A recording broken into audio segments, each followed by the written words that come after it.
Hey, everybody, welcome to another episode of the Untrivial Podcast. My name is Allie Nelson. I hope you all had a great weekend. We actually moved houses on a Saturday, and so I am coming at you from my new house, which I am so excited about. We have left the city in the downtown core of Toronto, and classically, as lots of people do around my age, we have now moved to the suburbs to have a bit more space to welcome our baby. So, yeah, I'm really excited. There's so much to do to the house, though. We've got lots of painting, lots of jobs upcoming, and so I hope we can get it all done before baby arrives in August. Also, really excited to make a studio space here. I think that'll be a really great addition, and I can't wait to get it all set up and make it really legit here. It's funny, like the background noises, even for this podcast, that I was worried about in the downtown core were like sirens and honkings. You could hear them pretty loudly from my apartment, and now I feel like it's gonna be lawnmowers or kids on the sidewalk, which is really fun. But without further ado, my guest today is Matt Raekelboom. Matt is a content creator, educator, keynote speaker, and influencer specifically in the ADHD space. He is known for spreading the message of positive mental health and educating others to better understand their ADHD and their symptoms. Today, we discuss exactly what ADHD is, how it presents, Matt's personal journey through understanding and managing his ADHD, and so much more. I'd like to give a trigger warning for today's episode as we do discuss Matt's personal journey with addiction. So if that's not something you're open to today, that's totally okay. We will see you next week. Matt is such an awesome speaker, and this was actually the very first episode I ever recorded for Untrivial, so I definitely was a little nervous, but Matt is super experienced and amazing in this space, so he definitely carries this one.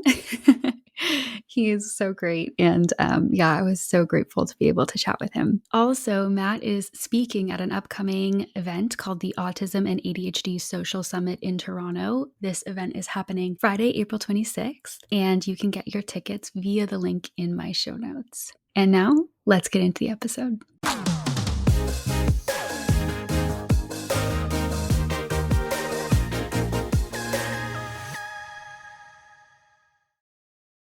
Matt Raekelboom, thank you for joining us today. How are you doing? I'm doing amazing, Allie. How are you? I'm doing great.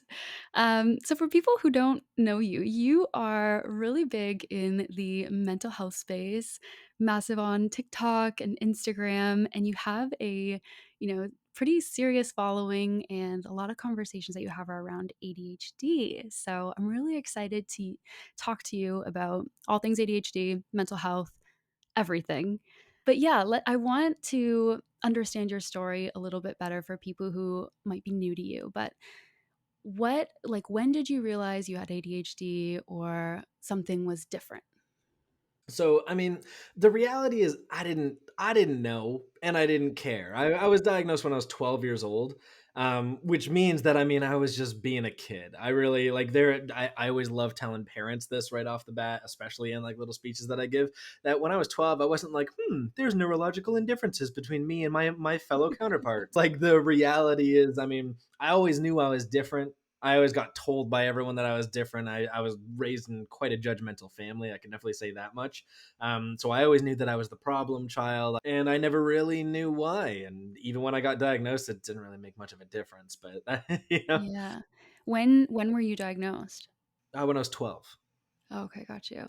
And did you feel like better knowing that you had a diagnosis, or did it make any real difference to you? Once again, being younger, no. Now that I am as educated as I am, I understand how much of a massive difference it makes in your life to have that diagnosis, which I'm sure that we'll get into a lot later on in this conversation. But again, as a 12-year-old, you don't care. People are like, you have ADHD. Everyone else is freaking out. I'm like, okay, can I go back to playing StarCraft? Can I, go back outside? I don't know what this means. Right. And the interesting part truly is, especially when you get a child diagnosed, is the parents have to be the one to care because the child won't. Right. And that's something I learned in my own life, but also coaching hundreds of parents at this point, if not thousands. It's always something that I always hear is like, why doesn't my child understand? I was like, would you have? It's such a ridiculously like niche topic that of course even parents don't know about it. Why would the children? Right. And then for those who might not know, like what is ADHD, like from a neurological standpoint, and then maybe what are the common symptoms associated with ADHD? Yeah, awesome. ADHD is a neurologically different style of brain. And the reason why I say different is a lot of people associate ADHD with being broken or having something wrong with them. But the reality is, an ADHD brain is still very much functioning in the exact same ways as everybody else's brains. We have a lot of the same symptomatic traits as most other types of neurodiverse brains and everything like that. And it's a very, very similar and common thing, which is why ADHD is the most misdiagnosed disorder in the world right now. I use the Mhm. word disorder lightly, by the way, because I think it's ridiculous. But again, I digress. The biggest difference that I can explain to people over the air is that with ADHD, you have a smaller prefrontal cortex than the average human being. That is the frontal lobe of your brain. And that is the part that essentially the best way that I've ever heard it explained to people that don't necessarily know or understand the science is it's the part of your brain that goes shh when you have an impulsive thought. And that's what makes a lot of people with ADHD very impulsive, very, very aggressive in what they think must be the thing that matters, what they think must be the right thing, because they don't necessarily consider a lot of what other things are going on around them because their initial thought is so unbelievably loud. I think that's my favorite way of describing ADHD. Besides that, one of the things that's always worth pointing out because it can be used in many different topics that I'm sure we're going to get into. You have a brain that is in constant state of stimulation. This is where the scarcity of the hyperness of somebody with ADHD comes into play. People like the neurotypical brain, for instance, they are people that when you drink coffee, when you have way too much vitamin B12, when you do cocaine, when you do things that are flooding your brain with dopamine and norepinephrine, those put your brain into a state of stimulation. Now, what's interesting for people with ADHD, our brains are already there. So we already have this incredibly fast working, highly processing brain, and it can do amazing things when it's being taken care of and when you're caught up with it. But for many people that have either that untreated or not necessarily taken care of style of brain, that's when it can become very overwhelming. That's when it can become uncomfortable. So I'd say that's my favorite way to describe ADHD. Yeah, no, that's really interesting. I also learned that there's three types of ADHD. There's like the hyperactive and then the more like inattentive. Can you talk a little bit about those differences? Absolutely. So once again, there's that's going to change, and it's one of the interesting parts. That's been brought up to light since actually before even I was born. That's been around since about the 1990s. And hyperactive, inattendant, and then combined type. At first, they really thought that those were diagnosable differences in ADHD, which primarily it's exactly as it sounds. Actually, it doesn't need a lot of over explanation. It's some people are incredibly hyperactive. I am definitely, in my opinion, the poster boy for that kind of person. The inattentive is the kind of person that's always in la la land. They're the person that is really out of body for a lot of their experiences. But what modern science and modern psychology is finding is that these are temporary. And you can actually fall in between hyperactive and inattentive states even throughout a day, Oh. let alone having a full diagnosis. The amount of people that ask me questions like, I'm inattentive, but sometimes I get hyper. Why? I'm like, because you do. It's interesting. The types worked for a long time while we didn't know as much about ADHD as we do today. But Mm, those are still around there, just like the ADD. yeah. Like ADHD is primarily used nowadays, and ADD doesn't even exist anymore, and that's only going to get phased out that much more. I was going to ask what the difference is between attention deficit hyperactive disorder and attention deficit disorder. Like, what is the difference between the two? Isn't that so fun to say those back to back? Yeah, I know. It's a tongue twister. So the reality and something that people don't know, and even I didn't know for a very long time, ADD hasn't existed since 1987. Really? It has been a very long time, but yet people still use it today, and it's so annoying because it's actually it is it's a statement to how not up to date with today's Mm. lingo, with today's understanding, especially of a neurodiverse brain. That is it is a faster growing trend in the mental health world than literally any other disorder in the world right now. And most people are still getting diagnosed with ADD or ADHD, even though it was disproven that there's even a difference whatsoever Mm. since 5 years before even I was born, let alone anytime recently, Cool. Oh, which I is didn't know crazy. that. Now, if I may, before we continue, Yeah. even the word ADHD is something that gets combated now. And that's what's so interesting about this attention deficit hyper disorder. If we were to actually break this down, the attention deficit has been, it got disproven in about, I believe it was 2016, where people with ADHD actually don't have an attention deficit. In fact, most people with ADHD can not only obtain, but retain more information than the average human being. Very fun fact for you: the guy in the Guinness Book of World Records right now with greatest memory, he has ADHD. So are the two people that he beat out before them. No way. That is Where such an does interesting part. where does that come from then? That notion of not being able to pay attention or focus? It was primarily just made because when somebody has an untreated brain, this is going to be something that I bring up more than likely a lot during this conversation because it's the biggest thing to bring up right now.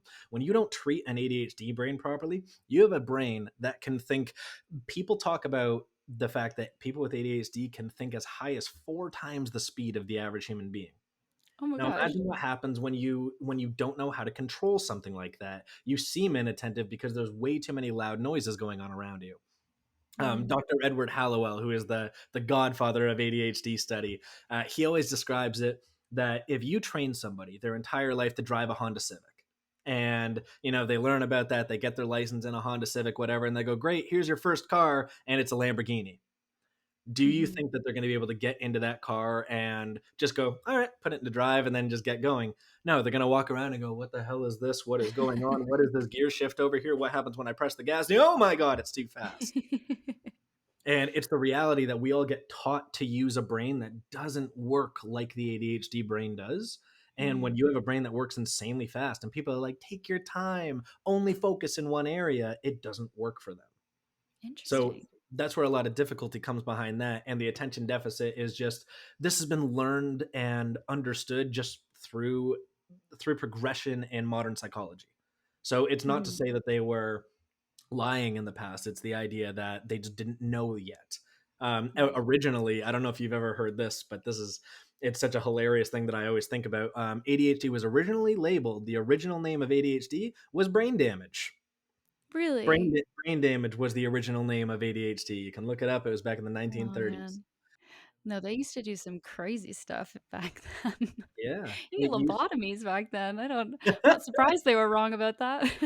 So the craziest thing is that this is always progressing, and that's nuts. The other Mhm. two parts, very quickly, I wanted to explain this as detailed as the first part, but the hyperactivity part of ADHD is also disproven already. People with Mm. ADHD are not guaranteed to be squirrels jumping all over the place and climbing up the walls. In fact, the hyperactivity has been more linked to impulsivity, which is what I was saying Mm. before.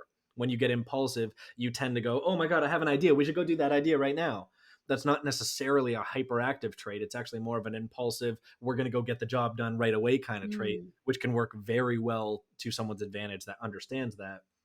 And then, of course, with those two first parts proven, the last word of disorder, that's when it becomes difficult because a disorder is something that cannot be helped in the brain, and an ADHD brain absolutely has the ability to be helped. So it's just Awesome. something I really wanted to describe for the Yeah. listeners of this. No, that was super helpful. I've also heard that ADHD gets diagnosed in boys a lot earlier in life than girls. And it presents differently, if I'm not mistaken. Can we talk about that? Absolutely. It's an insane difference. Actually, it is absolutely uncomfortable how big the differences are right now. The Really? average man will get diagnosed as early as 7 years old.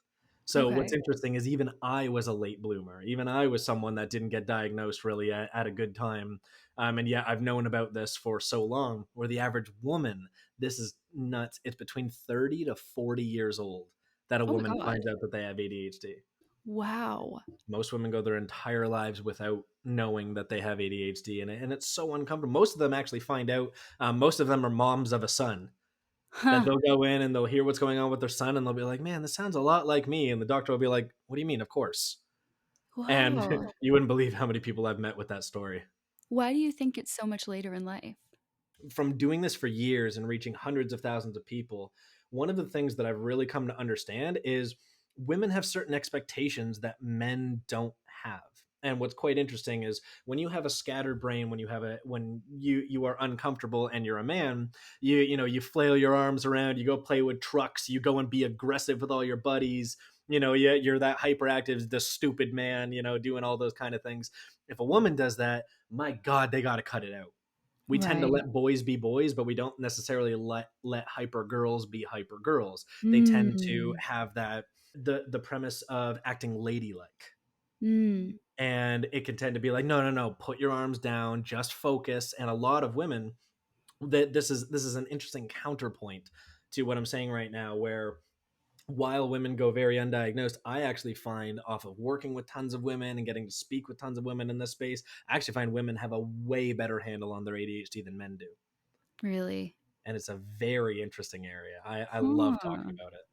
That's so interesting. Mhm. Um, what do you think people like maybe who are neurotypical get wrong about ADHD? Or like what's a myth that you think people have that you would want to debunk? Um, when I was in school, it's like a fun thing to think about, and this doesn't have to be the only area that we talk about with this, but as soon as people find out you have ADHD, I almost felt like a leper. How Oh it was no. treated back in the day. It was like, Oh. "Oh my god, don't go anywhere near him to do a school project. Oh god, he's gonna be stupid." It was like I never even just Mhm. got called, not very good. I was always a stupid kid. That's what friends referred to me as. That's what teachers referred to me as. My family referred to me as. That people think that people with ADHD are stupid when the reality and the aggressive point of it being a misconception is that most of the billionaires in the world, not the millionaires, the billionaires of the world have ADHD. The greatest athletes of all time have ADHD. The greatest, the Guinness Book of World Record for memory people have ADHD. The greatest artists of our time have had ADHD. Some of the most greatest people on this planet have had it, and a lot of them are known for their intellectual prowess. Hmm. I believe it's the biggest misconception. So many people just assume that they are stupid and that they are doomed to be stupid, myself included. When I got out of high school, I was always told never go to college, never go to university, because there's no way that you're going to pass it. There's no way that you're going to be able to Wow. do anything. And I was told basically by all my teachers, by my parents, by everyone, to just join a trade and just start drinking and just be that kind of guy, because that's all you're ever going to be. You should never do anything intellectual. And the worst part was that I listened. And I got my carpenter apprenticeship right out of high school, and I just started drinking my life away because I was the stupid guy. Why would I even bother to attempt to learn? Everyone else told me Mm. that it was, and I'm sorry, that again is a different No, conversation, but it's it's um, so harmful, the stigmas associated with certain, you know, disorders or what have you, like yeah, that sucks that there's an entire life that people made up about you to then hmm, go kind of fit yourself into when that's just not the case. I feel absolutely, like ADHD and ADD, they're both acronyms. I think that get tossed around a lot, even from like neurotypical people. They'll be like, "Oh, sorry, I'm being so ADD right now." hmm. And how do you feel about that? Because I feel like they're trying to describe maybe a moment where they're feeling disorganized or, maybe energetic. Like, what do you make of that? So the reality is that the symptomatic traits that people associate with ADHD, anyone in the world can feel like that. Not all the symptomatic traits, but all the ones that are quote unquote sexy online, the ones that everyone talks about, the ones that everybody knows about, because everybody only knows about a couple. I'm hyper. I forgot my keys. Ooh, ADHD moment. Like, oh, I wasn't listening to you for that entire sentence you just said. ADHD moment. But if I may, I can actually explain the science behind this. And Please. I think it's quite neat. So, in our brains, we produce a neurochemical called dopamine, and it's something that's becoming incredibly popular online. Now, what people really don't understand about the severity of the dopamine chemical is that this is a chemical that actually is the sole chemical that can control what you're thinking about, how you're thinking about it, and your morality behind what is right or wrong towards that subject. Now, Mm. on top of it, dopamine is the thing that is controlling your concentration, your motivation, and your pleasure. Those are things that are pretty damn important. Yeah. Now, first of all, the thing to point out is dopamine is insanely important for people with ADHD because we don't produce enough of it in our day to day, which is why it's so important to either supplement for it, do certain exercises that can really help with that, eat certain food that help produce it. It's unbelievably important. Mhm. But right now, we are in a dopamine filled society that is making all of us literally almost at a disgusting level of comfort with getting dopamine. That if we don't have it, our brains are freaking out at Yeah. all times. Almost everyone in the world right now is dopamine deficient, and that is being labeled under ADHD. And the symptomatic traits of being dopamine deficient is you become emotionally dysregular, you have trouble concentrating, you have trouble feeling motivated, you have trouble being happy. Mhm. You tend to prioritize things that shouldn't be prioritized in life, such as social media, pornography, any addictive substances, anything like that. And we live in a world where everything is giving us dopamine. There are entire architecture books being written right now about how to produce the most amount of dopamine from somebody looking in a certain direction. Schools are all Mhm. being designed in this way from an architectural standpoint. No matter where you go, think about Christmas time as the ultimate example. Everyone's got only your favorite songs blasting 24/7. Everyone has only the brightest and the coolest lights, and you're so overwhelmed that when you get home, your brain is going, I need more, I need more, I need more. I'm used to having it all the time. Please give me more. But your body is going, shit, I'm so tired. Mhm. And it's leading a lot of us to have no motivation, no concentration, no happiness, either that or extreme pleasures, which is Yeah. also causing us to really enjoy cracking a beer at the end of every single day, smoking a joint just to get to sleep. And Mhm. everybody goes, I just do it because it makes me feel good. No, it doesn't. It's Yeah. satisfying the only thing that literally is you have so much of this chemical around you at all times. Only extremes work. Only extremes amounts of sexual practice, addictive practices, anything that pushes you to an extreme. One benefit that's come out of it is people really enjoy cold showers and cold baths now. It's another extreme. A lot of the people that are really into that are people that are super dopamine deficient. Is it like a dopamine rush when you get out? Is that Massive. what it does? In Oh, in in in fact, scientifically proven, it's the only thing on the planet that has more of a dopaminergic rush than cocaine, really? and it's insanely That's good what for they're you. doing. Oh my goodness. Well, at least it's healthy, huh? It is. It's healthy. It's a wonderful trend that's going on in the world. It's not Yeah. smoking a joint and then doing a TikTok dance. It's not like, Yeah. it is a wonderful thing that I always love to promote to people. I don't personally do it, but, Yeah. I I have my reasons. I'm happy to talk about It's it a if little needed, but cold. It's cold for me, but I see people do the cold plunges and I'm like a big supporter of them. yeah, there are a million things that we could do that aren't jumping into a cold bath, that have the same effect, and, Yeah. I do those because I've done it before, and if you haven't, I'm telling you, you should go do it. Go to a spa that does hot and cold therapy. Try it Mm, once, it will be an amazing day. You will be so bloody happy, um, okay. but something that I love to point out to people is that there are so many other things that can also do that for you, and you don't have to jump into a cold bath if you don't want to. I will give it a whirl just because there is so much hype around it. Um, in terms of, I know you were just talking about other things that you do for your mental health and your well-being. One question I had is, is medication the route forward? Do people have combined practice of medication and like therapy? Like, what are the routes to kind of manage some of the ADHD symptoms and just kind of keep yourself in a positive place? So there are two sides to the story. The one is that I believe that maybe 1% of the world, maybe 2, is actually taking care of themselves enough. And what's interesting is the first step that I love to get into with people is saying you got to start by taking care of yourself. You got to get a Mm, decent diet. You got to work out. You have to be hydrated. It is astronomically important, especially for the ADHD brain, to have those things. And to those that are listening, whether you're 7 years old or 40 years old, if you are not taking care of yourself, that's where your money should be going right now. It's not about having a six pack. It's not about, being a perfect human being. But for those that don't know, 86% of your neurotransmitters are derived from your gut health.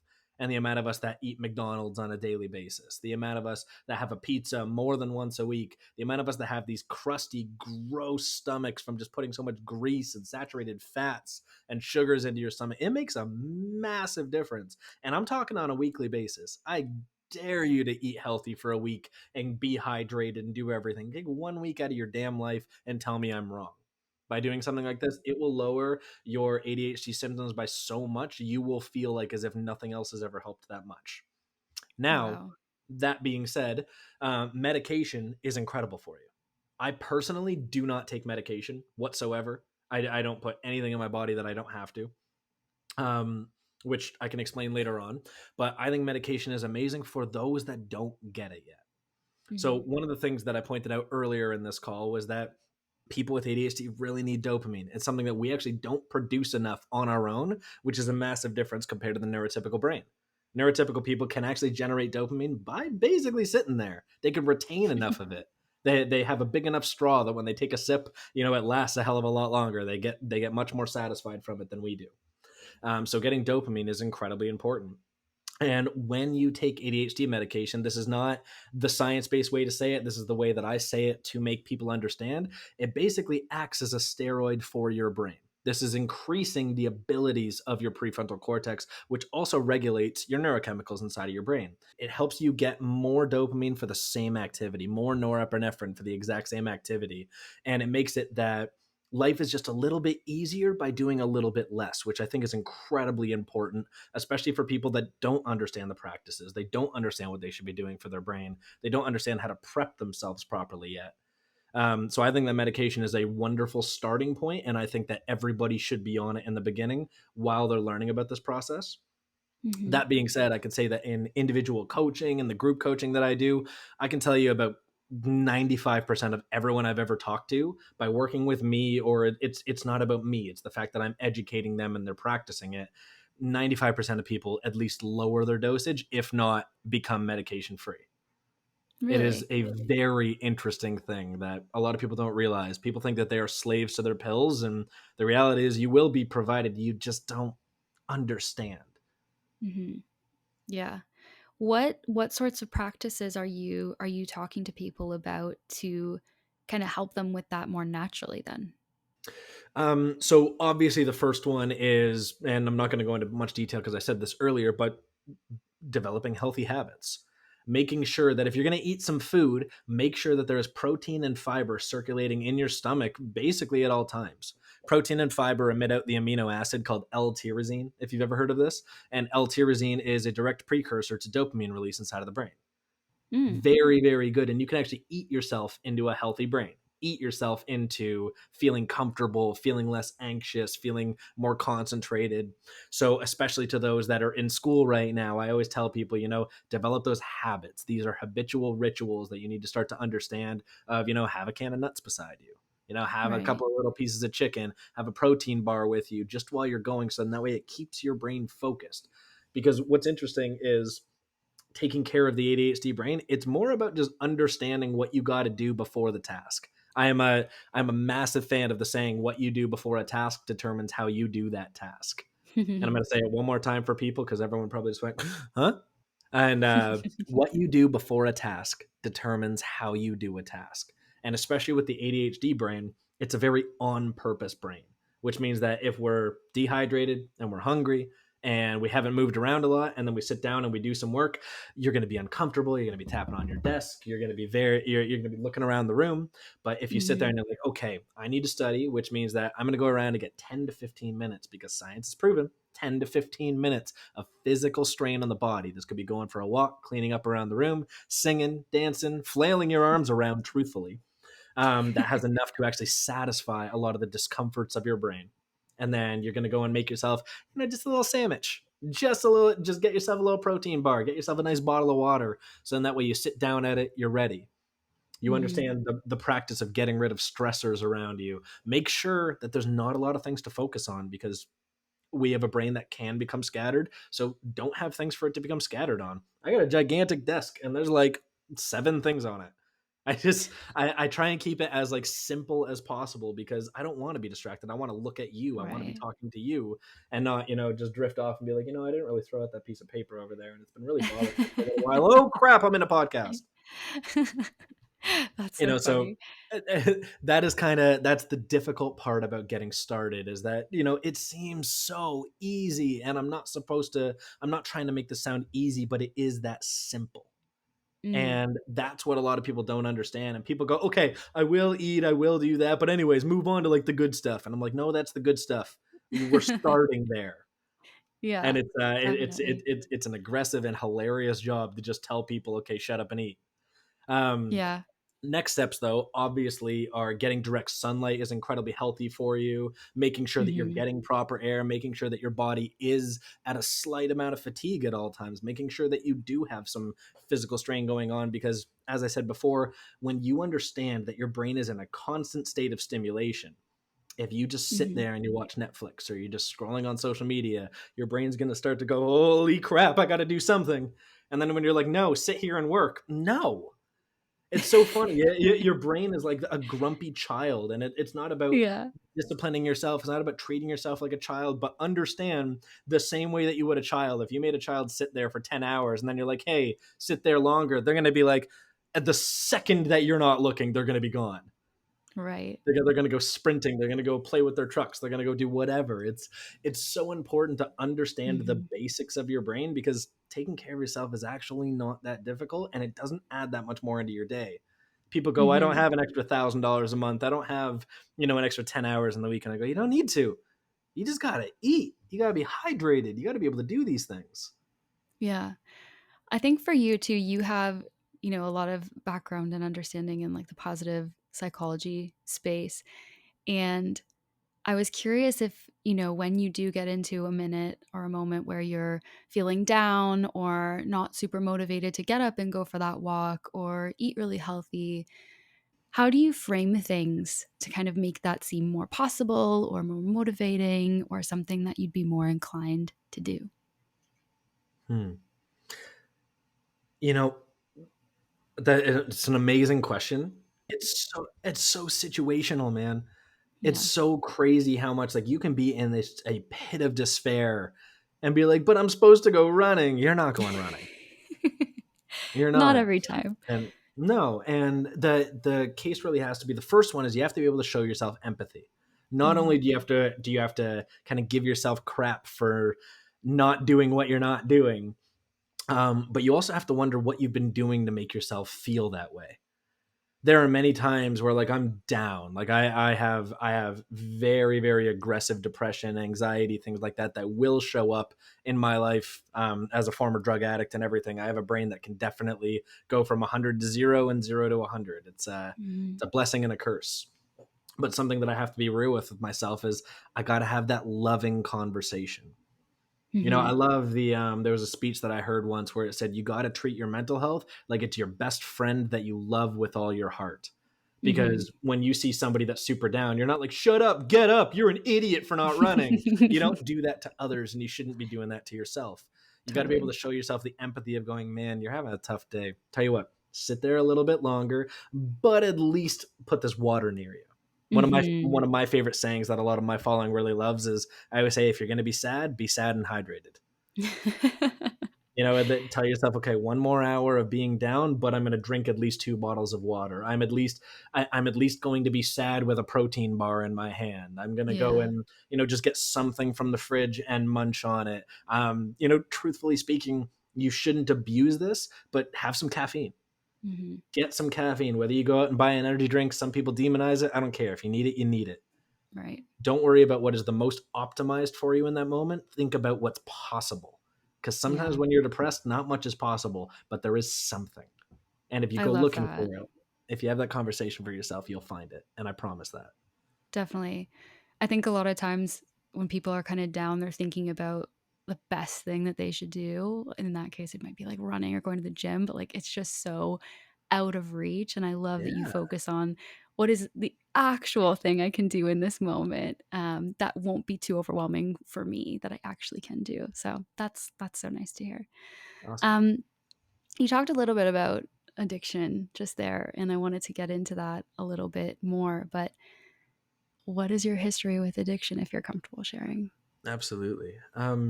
So I grew up in a small town of 4,000 people. But when we were younger, there wasn't a lot to do. It was ride your bikes when you were kids and, Yeah. go and be dumb with your friends. But very quickly, anybody with an older brother or older sister knows that we fell into weed very early on. We fell into drinking Hmm. very early on. And what no one else knew but me, or at least the way that I saw it back then, whenever I drank, I felt so much better. Mm. And it was something that I never knew how to describe. All I knew was drinking was awesome. And not only that, but it was being reinforced by my friends and my friends' older brothers and sisters. Hmm. And, anybody on TV, for Christ's sake, saying that drinking, only makes you happier. It makes you get girls. It makes you do all these things. And here Right. I am drinking and going, oh my God, I get why. Yeah. And and then I tried smoking weed and the same thing. I'm like, man, I can sleep. Man, this cake tastes amazing. All of these things. Um, but what is more appropriate to say, and it's the very much the premise of a lot of my story that I love to tell people about. I was taught at a very young age, at 12 years old, when I took my pills, my teachers started liking me. When I Mm. took my pills, my friends started hanging out with me more. It used to be a joke that if I was ever too hyper, people would be like, Matt, go home and take your pills. That was like what they would say to me all the Mm. time. And the jokes around the ADHD world, when I was a kid that ate Cinnamon Toast Crunch every single day, my parents didn't give a crap if I played video games from the time I woke up to the time I went to bed. I did not have a lot of rules. So, of course, medication changed my entire life because I sure treated myself like crap besides that. And whenever I took pills, whenever I did the thing that everyone told me to do, I was liked. I was allowed. It was my normal people pill. Mm. Now all of a sudden I found this thing where when I drank this, a girl would talk to me, or that I'd be willing to talk to a girl because I was such an anxious dude. I wouldn't do that before. Hmm. I used to smoke so much weed, I would green out in front of my friends all the time because all I did was feel good, feel good, feel good, done. And I never understood the limits. All I knew was that I loved it. In high school, that was really rough for me, but luckily enough, I didn't know a lot of serious drug addicts or anything. But as soon as I got out of high school, I kept with the drinking crowd. I kept with the smoking crowd. And as many people that did that know, we eventually all fell into going to raves and Hmm.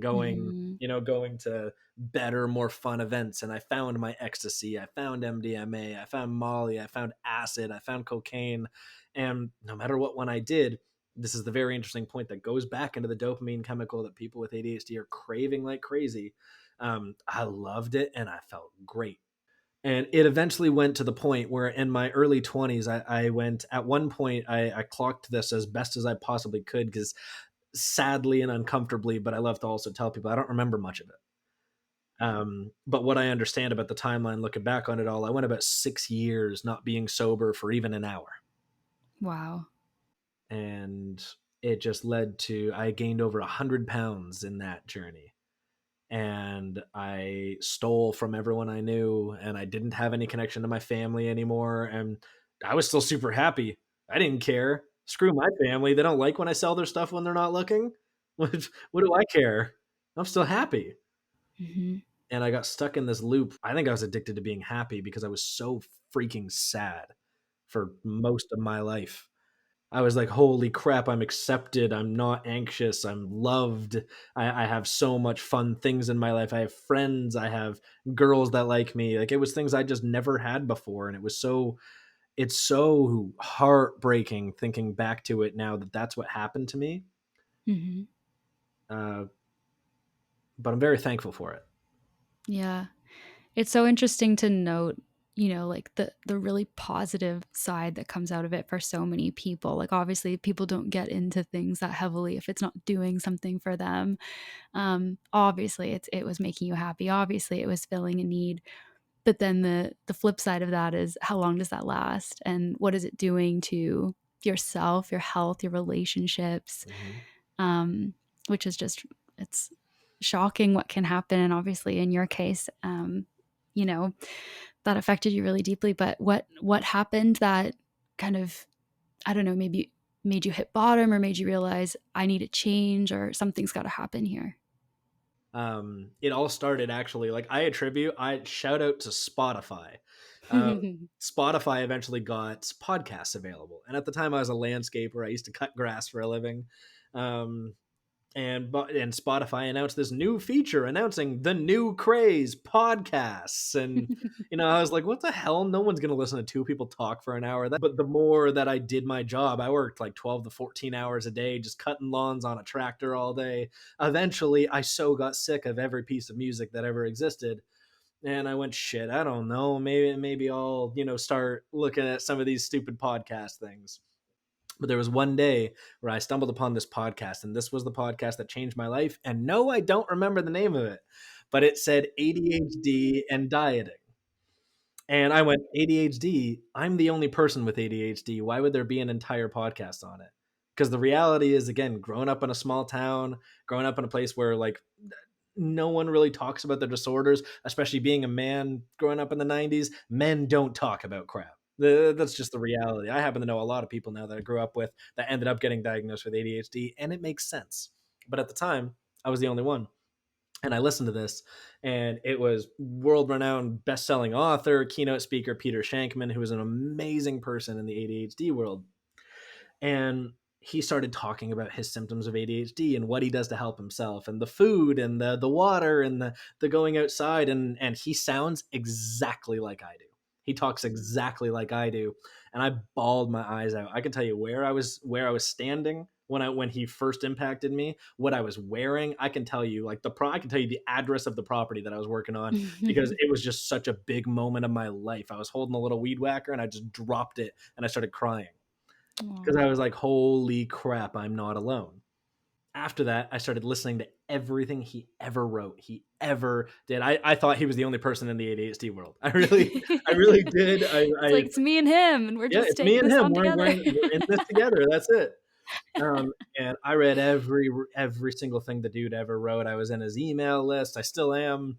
Again, everything Peter Shankman I just consumed. And he always talked about the idea of, if you're going to do something addictive, then you got to make sure to get some kind of release first. He always talks about, before he goes into a meeting that's incredibly boring, he would do push-ups and sit-ups to focus his brain. So I started Mm. doing that before going to work, before hanging out with my girlfriend, doing anything like that. And there was an iconic day, and I'm sorry that everything turns into a gigantic story. Hope you don't mind. No, no, this Um, is what we're doing. there was an iconic day that I'll never forget in my life. Um, and I was about to do a whole bunch of ecstasy with my fiance at the time. I was almost married. Mm.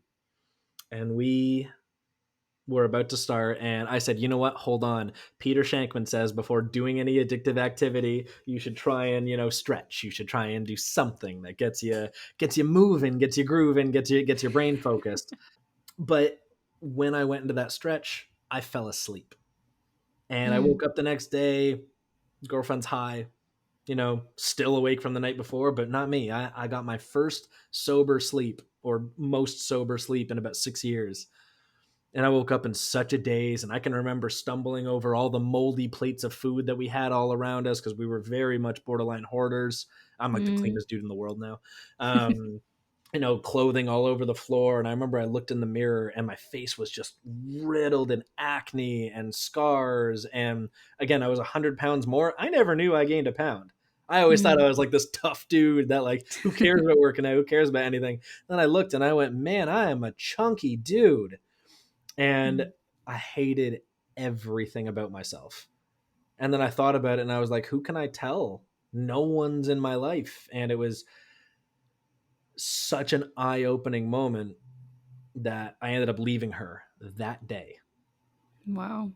And I left the life that we had. We had a home together. We had furniture, TVs, all kinds of stuff. And I left her, and I had nowhere to go. And I took my dog with me and a Bluetooth speaker, and I left her everything else I owned. I just Mhm. said, sell all of this, do whatever. I went on an adventure not having anywhere to go, and I left a life of drugs, but family and everything, to become homeless with no one. And it was just me and my pup for a little while, and it was a very interesting experience. I think it would be so hard to continue being with someone if you want to change literally everything about yourself and your habits and your practices. Like it makes total sense to unfortunately have to be in a position where you need to kind of let go of people who are going to still be, living their life that way and in a Yeah. way that's so different than what you want to do. Um, so yeah, I mean, then what happened? Like how did you get to from, leaving everything, you and your dog, to now massive influencer, massive voice in this space? Like what happened?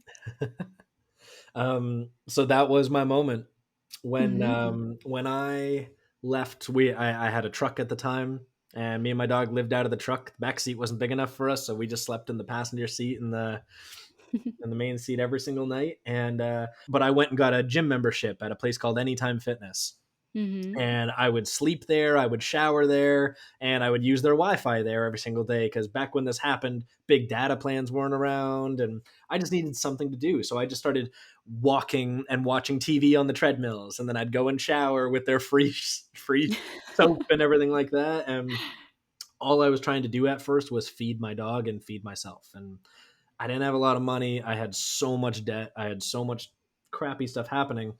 But the worst part of it all was I got forced into sobriety. I didn't Right. have my drug hookups anymore. I didn't have anyone. It was a lot of the old life that I left behind, and I got forced into not smoking cigarettes, not smoking, not smoking weed every single night, not doing drugs every single night. And I have a lot of health conditions now because I went into forced sobriety that way, and it is very unfortunate.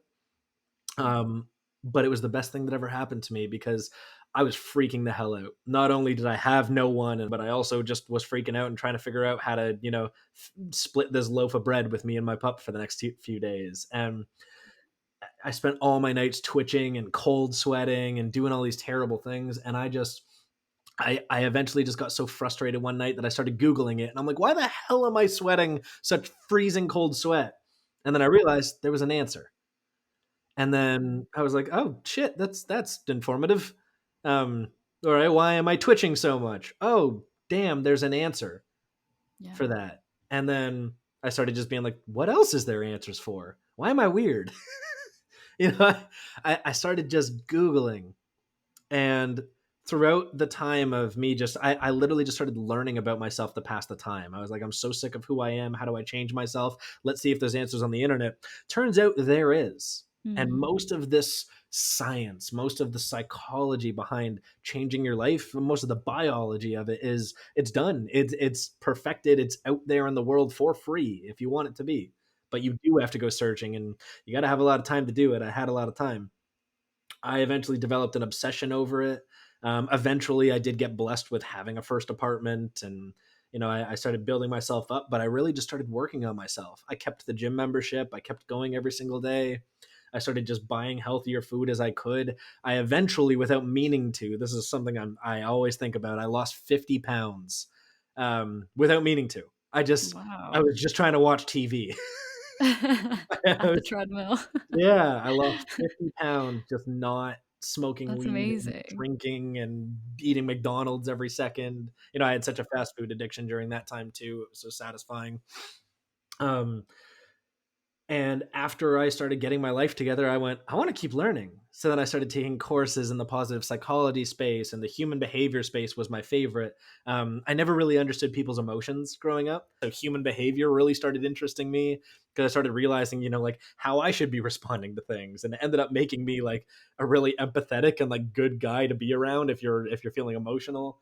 And I just started learning and learning and learning until eventually I started just getting really good at it. And I lost over 80 pounds by that point. I developed a very sober lifestyle. I ended up running a marathon. I ended up running 42.2 kilometers straight. And I did it in a Amazing. 4 hour and 31-minute time span, which everybody says is so friggin' good for your first time.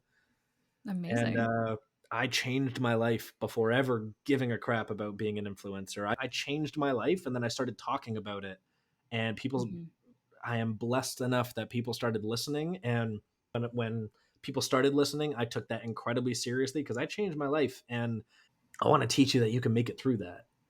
Yeah. and I started posting every day 3 years ago. I still have barely gone a day without ever posting a single video. I have over 1,000 videos on the internet now. I've given speeches at amazing places across the world. Mhm. It's it's falling ass backwards into the job I would have never even dreamed to have been able to have. That's so awesome. That's such a cool story. And Yeah. yeah, I mean, on TikTok and Instagram and everywhere where you started posting, what are you like what is your community kind of sharing with you? Is it just, "Oh my god, I never knew this and this is really helpful." Like what sorts of feedback are you getting, and what sorts of things are people coming to you to learn or ask questions about? So I have five main focuses that I do with my channel, which a lot of people say you need to niche down more. I don't care about that. Primarily, we're under the topics of addiction, relationships, parenting, 18 plus more sexual talk, and then brain optimization. The amount of students that just want to be better, the amount of people that are out there actually. I found this very interesting niche that I love picking their brains on so much, and it's people that are making $500,000 or more a year. Those people reach out to me probably more than anyone, and there are people that are going, "I know I'm good, but I know I could be better, and you sound like you could teach me how to be better." That's been a very interesting audience. Um, but I think the biggest audience, which I think is so fascinating, I think it's amazing that millions of people interact with my content, which I think I'm unbelievably humbled by. I think that's incredible. The biggest thing that I hear from people, which just my heart hurts and goes out to them, as a lot of them go, "I knew I wasn't broken. I knew I Mm. wasn't alone." The amount of people that are as optimistic as I am, sometimes more. Sometimes I meet people and I'm like, "Damn, you're positive." And like that's I consider myself pretty damn up there. The amount of people that think they're alone, I think, is the biggest demographic of people, regardless of what they want to learn. I could be talking about parenthood, and like an 18-year-old will be like, "That was my parents." I could be talking about relationships, and people that are single are like, "I just want to know this so I can treat someone well."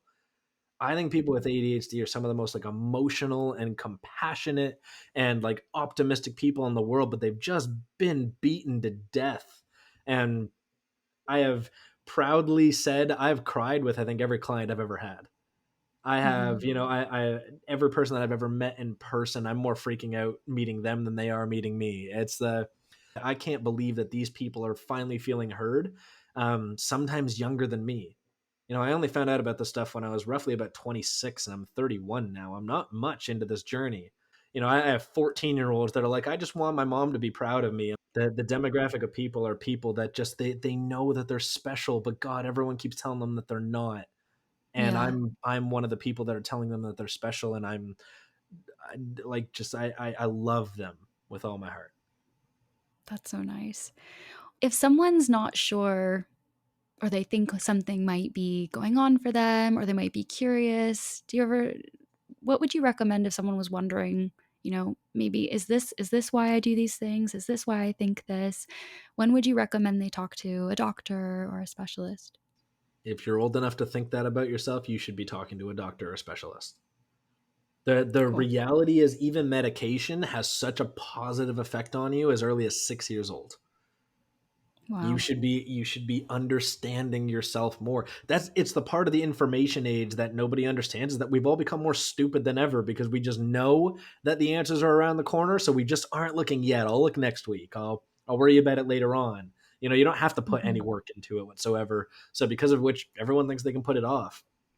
I recently just got a blood test and a methylation test done, genetic methylation, and I found out some things about myself. Literally, like last week, I did this. First time in my life I ever spent $200 doing this, and Mhm. I found out that I am vitamin B12 deficient, which is actually a big reason as to why I love specific energy drinks that are just loaded with vitamin B12. I found out that I actually have a oh god, what is it? I got the thing that makes baby faces happen. Um, I can't remember what it's called now. That's gonna kill me. But I found out that I'm deficient in that area, and there's something that I can do about it. Even as a 31-year-old man, I still don't grow facial hair that well. And the interesting other part of it, I can't believe that it's just the wording that is escaping me. That's killing me. Um, But more importantly, that also aids to muscle growth. It adds to testosterone creation, which as a man is incredibly important. It aids to a lot of different things, and it's a fairly easy fix. Mm. I'm blown away at the things that I found out about myself for spending a couple of $100 and getting some testing done. The amount of people that, right now there's an epidemic in the world in the ADHD community, and that's that everyone's trying to get diagnosed, so almost no one is. There is in the UK. This is the craziest thing. Thank God North America is at least a little bit better. In the UK, there is a 3 to 7 year waiting list to get a diagnosis. Really? Isn't that stupid? That's so Is it stupid. because is it because people the only reason I can think about is like do people who don't have it want kind of like the focusing medication or like are people trying to get a diagnosis for another reason? Like why would there be a wait? It's because the neurodiverse world is just now being understood. They're just now Mm. finding out about themselves. Before that, there's just been a lot of weird ass people in the world. I'm sorry that I keep laying down little swears. I hope that's okay. Like in the UK, there's just not many clinics. I have a friend of mine that's actually from China, and she told me that I think in the course of I think like 10 million people in China, there is one ADHD clinic. Wow. One per 10 million. Yeah, that's definitely not enough support. It's insane. So if 30 No. people want it done, like they're in trouble, let alone this craze that's going across the world. It is the highest trending topic in the mental health world right now is ADHD. There's not enough clinics in North America. Even here, it costs like $700 and it's like a year and a half waiting list. Um, Wow. the thing that I can tell listeners is that it is changing. That is being taken very seriously. Those clinics are opening, but they're not open yet. And it's scary to think about that. But all you need is the testing once. The same thing as my blood test, the same thing as the methylation test. Take it once and you'll understand yourselves in ways that you never knew you needed to. Sorry, the testing for ADHD, is it because I think I've read it's more like survey style. It's not, right? It is. Okay. There's a lot that has to do with, and this is the again difficult part about the world that we live in is it's got to change. Some people just do it as a survey style, and we're finding that that is actually why, if you've ever heard this, the misdiagnosis rate is actually higher than the diagnosis rate of ADHD. Oh, So wow. even scarier, you could get diagnosed with ADHD and not have ADHD right now. So dumb. Right. So dumb. And that's because it's only survey style. There are companies that are trying to create this remotely, which what they'll do with a much higher price point, unfortunately, and this is what people don't want, is they send you an actual camera, and this camera monitors your eyes during the test. It monitors basically like your amount of movement, your words per second. It does all of these things that really helps the doctor get a better understanding of the style of person that you are. Hmm. And that's where the advancements are coming in. Actual ADHD clinics diagnose people very well. But there are many companies out there that are like, all right, let me ask you 30 questions and I'll get back to you in 24 hours. It doesn't work like that. Gotcha. Interesting. What do you think people who are neurotypical, who may have, friends or family with ADHD, what can they either start doing or stop doing to better support their friends and family with ADHD? Again, it's not a simple question because the reality and something that I really try and push out to the world, but it's still very difficult, is that people with ADHD need to take full responsibility for understanding themselves, Hmm. so that other people can support them. If I understand that when I don't eat, when I am not hydrated enough, when I don't get enough sunlight, I become emotional. I become very emotionally dysregular, and I'm with my partner. Now if I share that with my partner and they are somebody that cares about me, that thinks about me, their way of supporting me is if they see that I'm getting pissed over nothing, if they see that I'm becoming very like jumpy and like uncomfortable and all this kind of stuff, they can go, hey, when was the last time that you ate? You're just looking a little bit jumpy. Can we have that conversation? Right. Sometimes that whole premise of it's easier to point fingers than point thumbs, it's Hmm. easier to have somebody to watch you than you watch yourself. And the best way for a family or for a partner to support someone is for both of you to understand kind of what's going on. But that does start with you. So Right. I think that more than anything, it's the combined effort of understanding yourself. With parents, it is more you have to understand your child and describe it to them in a little bit more of a childlike fashion, but the same rule still kind of applies. But the other side to it is show empathy. Right. Truthfully speaking, if you and I are dating, I'm not going to be like, I'm a very happy dude. I'm a very optimistic dude. When I'm not, I can go to a very different extreme, and I need you. Obviously, there are certain things that are off the table, but if I am just angry, I need the empathy from you of going, he's had a hard day. This can happen to him every so often. Yeah, a bit of We need to grace. we need to understand one of the best moments that I ever had with an ex girlfriend of mine there was a day where something great happened to me. I can't even remember the something great, but I went, "Oh my god, I'm feeling confident right now. Can we go shopping? I want to get like a new shirt." And like, like that's pretty big when a boyfriend does that. Like I was just happy and like feeling handsome, and I was like, I really want to go get a new shirt. And I remember we went out there and she was happy and she was like, giving me everything. And she was like, I'm going to go and find some shirts that I think would be handsome on you. And I just stayed in the dressing room and she pulled out this one shirt and she was like, here, try and put this on. And I put it on and Allie, I looked terrible. Oh I no. looked so fat. I looked so uncomfortable. And coming from an 80 pounds heavier position, the body dysmorphia is real. I still definitely have that hard kind of like judgment on myself, and I looked at myself with my love handles doing what I didn't want them doing, and a striped shirt the wrong way that only makes you visually look a little bit bigger. And I instantly just went to, God, I'm so ugly. Oh my God, I feel Oh terrible. no. And I remember this is shout out to, not gonna say her name, but shout out to the girlfriend that did this. I had to stop her, and she had like 9 more shirts in her hand, and she's like, "We're gonna have so much fun." And I went, "Hey, something something just clicked, and I'm really not feeling it right now. I'm sorry. I know that this was probably really exciting for you, but can we go do something else?" And she looked at me and she went, "How about ice cream?" And we went and got some ice cream, and it was like it was such an unbelievable relief that me, as somebody that has the ability to freak out over something small, me as somebody that can become overly emotional, I can share that with a partner and they go, "Don't worry, let's just change it up." Yeah. That's something I'm always going to share with someone with. Now, if I looked at them and they went, "You said you were going to try new shirts. Get back in there. We're going to make you." Now, from now on, I'm never going to tell you when I'm angry. I'm never going to tell you when I'm upset. And I'm going to wait until it gets too much for me to handle. And then I am subject to freaking out. And that sucks. You don't want to do that with your partner. You don't want to do that with your family. We need trust. You want to You do need like something. friends and family to be that safe space and you can share safely and know that they'll, give you grace and understanding, but you can't share unless you know that they'll Right. respond in the right way. So it's It, that, yeah, it's that gentleness. it's terrifying. A neurodiverse person in general, not even just the ADHD. If you've ever heard this, they hear a negative attribute, a no, at a 4 times multiple of the average neurotypical person. No, we're not doing it your way. No, stop being all fidgety right now. No, that way is silly. No, we're not doing it like you want to do it. Mm, Any kind of version of a no, we hear 4 for every one that somebody else hears, and it makes trust insanely important in the neurodiverse world. I need to know that I can trust you, because the way that we're starting off, you want me to trust you. I have no reason not to trust you. I don't trust you. And it's right. so uncomfortable for so many neurodiverse people because of that. And it's not you. That's the worst part. It's not Allie. You didn't do anything wrong to me. It's everyone else for the rest of my damn life. Hmm. The amount of people that I've opened up to and they go, "You're a loser." The amount of Oh. people that I've said, "I just can't concentrate," and they go, "Well, I'm never fucking working with you again."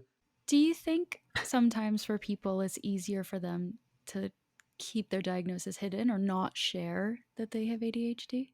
Yeah. Do a lot of people do a lot of people do that, do you think? Yeah, most, because most people are very Really? embarrassed of it. Mm, Something that I can say is I am very against that, actually. I think that if you want someone to know that you have ADHD, you absolutely should let someone know, because it can really not justify. That's not the right word, but it can let people know why certain things that you do are there. I'm playing with my ear right now. I'm just figuring it out. Um, that's something I do when I've been sitting down for a little while. I'm starting to get a little bit fidgety. It's also why I have a pair of ice grips beside me, so that way I can just start squeezing them. It's why I have, a pen that's just in front of me that I can just start tapping whenever I need to. It's just something that I do to regulate myself, but that involves knowing that I've got something going on upstairs. And Mhm. also now I can tell Allie while we're talking, oh, I don't know if you noticed me doing something weird with my ear. I was just doing this because, Right. you know, No, that makes sense. it's worth it when you understand yourself, but it's damn terrifying when even you don't know why. Yeah. What is next for you?